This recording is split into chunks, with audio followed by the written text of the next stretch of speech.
So great to see you again, Pisces, this month, August 2024. Let's get these planets moving in the circle so we can see what's going on for you in this 8th month of the year. It's pretty significant, especially because on the 4th and 5th we see a new moon here in the 6th house and a stationary retrograde Mercury commencing its backward motion on the 5th, the day after, respectively. So what's this 6th house all about? 6th house is an important house. It's what we call a growing house. There's the new moon on the 4th, indicating a whole new approach to health, vitality, diet, and also the way in which you do your work. That's also highlighted by the fact that Mercury is the natural ruler of Virgo, which is the natural 6th house of the zodiac.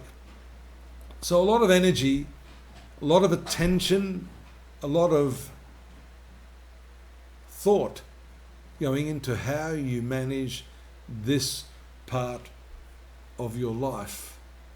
We see the sun here generally does quite well in the 6th house. So from the point of view of competition, workplace adversaries, the sun will normally give you a good result in that respect. And the sun also rules the sign of Leo, which is the sign dominating this 6th house. So from that perspective, it's good. From the health perspective, you may need to maybe tone down the aggression. We see that with Mars and Jupiter in the angle here. That aggression actually can be focused on family members, mother in particular, ruled by the 4th house. But generally, the combination of Mars and Jupiter for you is quite positive.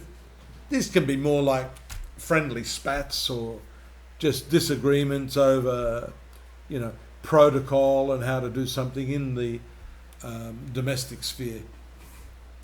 The sun here in the 6th house can indicate problems with the lower intestinal tract, the spine, which is ruled by Leo. So posture is very, very important because this dietary and lifestyle segment also extends into the way that you do your work. You'll notice Mercury there, retrogressing back into that 6th house on the 15th.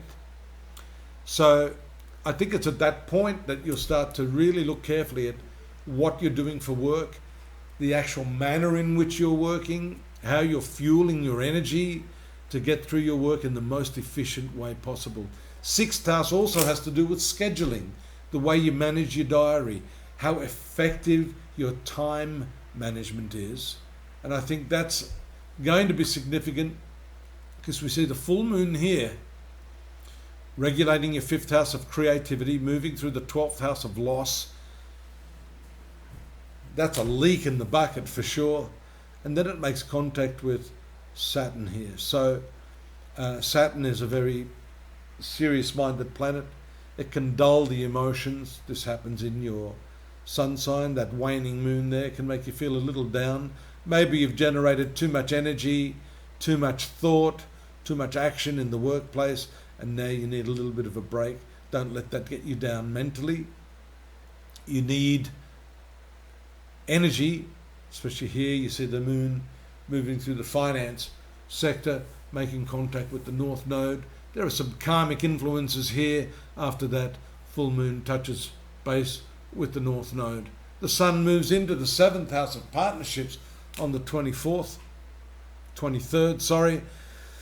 So that's activating the relationship side of things, the way you interact with others, and I think that has a lot to do with this retrograde Mercury. Exchanging signs, here we've got the ruler of Leo sun in Virgo, and Mercury ruler of Virgo in Leo. So they've swapped houses here, a strong correlation between your relationships, the way you interact with other people, and the concept of service. Servicing your people, your clients, your partner, your loved ones. Service, giving them the best that you've got, is a key here in terms of integrating that into your scheduling and your life cycle, your lifestyle. As we've said, this is an important part of the process of moving ahead in a positive way and really capitalizing on your talents throughout this period. But economy of energy, I think, is the key word for you this month. 29th, we see Mercury going direct. That's the time when you start to feel the penny may drop. You start to really understand it, not just intellectually, but at the heart level here. And that's an important development for you right at the tail end of August. I'd like you to take a look also at what we've got over at astrology.com.au. The links are there. Follow that trail to where there's more info on the transits, the text-based transits, the daily transits, weekly and yearly transits to help beef up what I'm saying here for you in the monthly forecast. Don't forget to like us, subscribe. We need that. We need your goodwill. Drop me a line if you want. And we need you here next month. I'll be here waiting for you. Take care. Look after yourself. Bye-bye.